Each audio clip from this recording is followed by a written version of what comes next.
And now we're at commerce, which also maybe should just be called inventory, which has been the huge hole for QuickBooks Online forever. And it's the reason I can never use QuickBooks Online because it doesn't do inventory. I think you acquired TradeGecko 2 years ago, and this is the results of that, right? Yeah. Can you explain it and show it? We'd love to show it, and I think a key thing to ground everybody in is that our original vision for how this was going to work was that it would be outside of QuickBooks and integrate in. And the big aha for us was seeing how critical the workflow is, exactly to your point. This is all now embedded in QBO directly, and it's provided as part of QBO. And the team has made amazing strides because they've been partnering so closely with some key members of the community who are experts in e-commerce and inventory. So I think you'll see an amazing amount of velocity in this experience because of that accountant community engagement. Hi, I'm Kat. I'm a group product manager in the commerce team. And as David said, I can't wait to show you what's our leapfrog in inventory and commerce for product-based businesses and accountants. Okay, so what I'm going to do is I'm going to take you through how to connect a sales channel to QBO. We've actually done this all inside QBO, so you can start in there. On the left nav, you can see commerce, and on the overview, you'll be able to see that you can seamlessly connect your sales channels. Today, we're bringing in eBay, Amazon, and Shopify. And so what you can do is you can connect to a sales channel. It's 3 simple steps to choose, configure, and connect. Today, we're going to start with Shopify.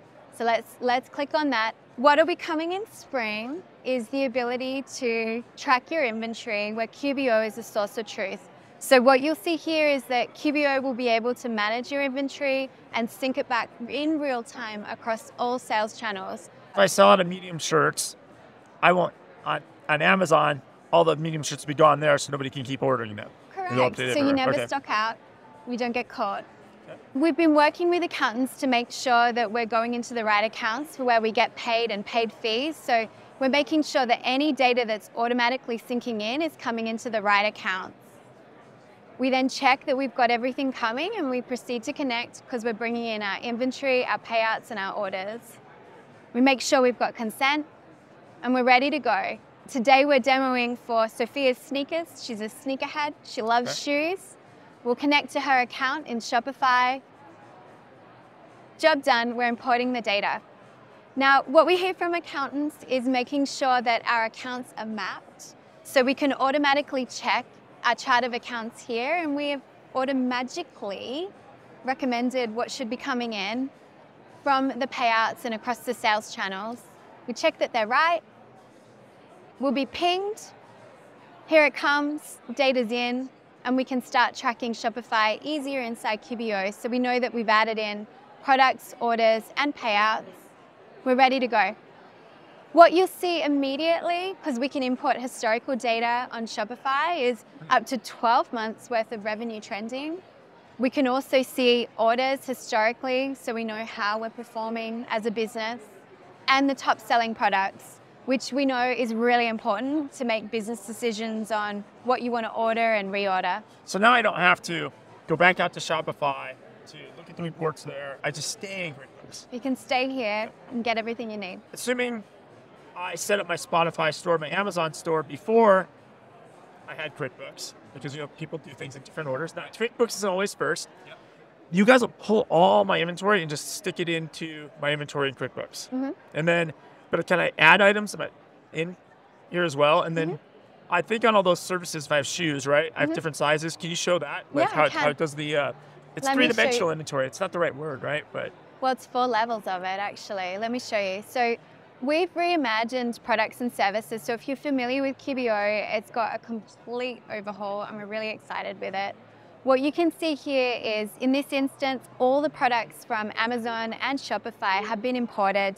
You can see the images, because I think we're all visual, makes it easy to understand what's coming in.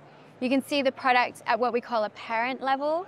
And for the first time ever, we've got variants. So I'll show you how we map those. You can see the quantity on hand, so you know when you're at risk of being out of stock. The channels that have been imported, in this case, Shopify and Amazon, that it's inventory that we're tracking. We can see the category, which is really cool for insights and reporting, so you can see what's performing and what's not. Of course, the price that you're buying at which is your cost. So we're going to look at these urban suede, which I think you really like, David. I think you want an urban suede, suede sneaker. What's fantastic is you can see at a high level, here is the urban suede high top sneaker, and you can see all of the variants that have come in. And in this case, this customer's variants are their sizes as well as colors. I can have a look at those detailed products and pull it up, and I can see that beautiful sneaker. I can view all the variants that are sitting under it and the colors.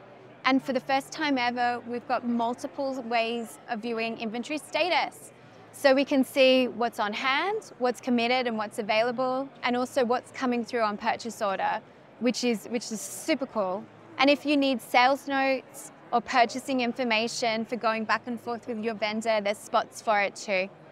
With this suede sneaker, we've actually got a lot of variants. We've got 10. So again, you can look at those in detail and see what's low in stock and what's out of stock and what's available.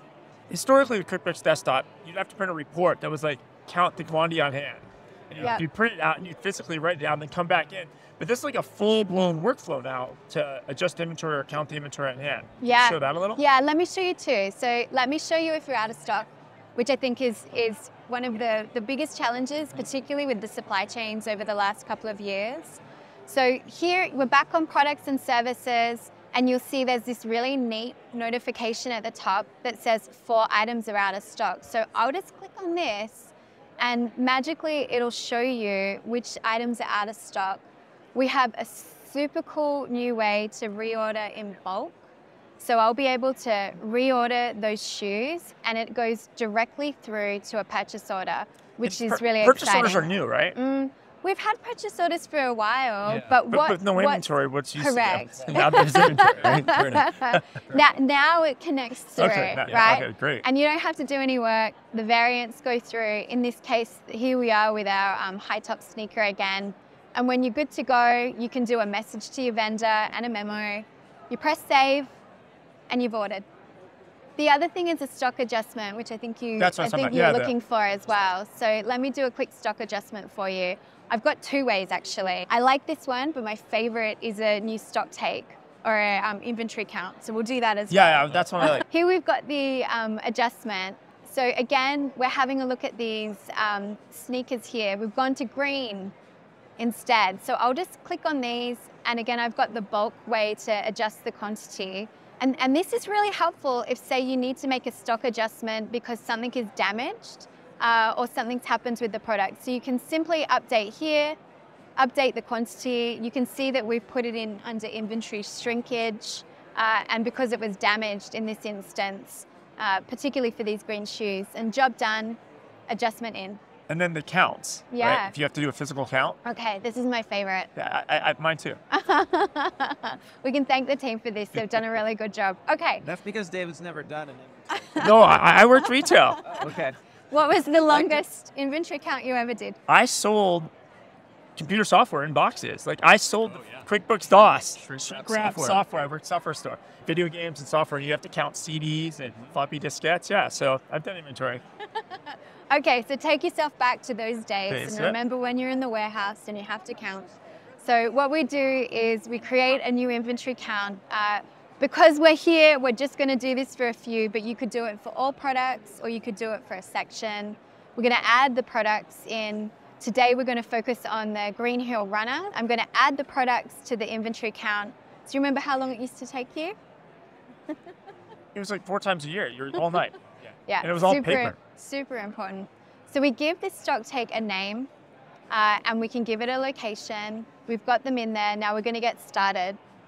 So it's there for reference whenever I need it because often stock takes or inventory counts take a couple of days. And when I'm ready, I can go in there. We'll start with the quantity. I'm going to update it here because I'm checking how many Green Hill runners exist in the warehouse at the moment or even sometimes in my spare bedroom. We'll save and finalize. We'll save for the moment because it's gotten to 7 p.m. and I'm going to go have dinner and I'll come back the next day. So you've really turned the stock count into a workflow. It's live. It's not just a count it, here's a piece of paper, what's total. Correct. It's a workflow I can finish later, go back and revisit, and it's historically all the counts is real restored. time. So watch this. So Imagine you've gone home overnight, you've come back the next day, but your online store is still selling, right? So you'll be able to jump in and it'll notify you that overnight your quantity continued to move. So you should take a look at recounting just to make sure that when you put this in, it's completely up to date and accurate. So there you go. We can save and finalize that stock adjustment, job done. And if you need it, it's there for prosperity so that accountants can go back and view the history of what you've done and why. This is great. Really, really impressive. These features here are like such the barrier of the excuses, right? Why I can't use QuickBooks Online? This is so impressive, actually. It's very, very impressive. Love it.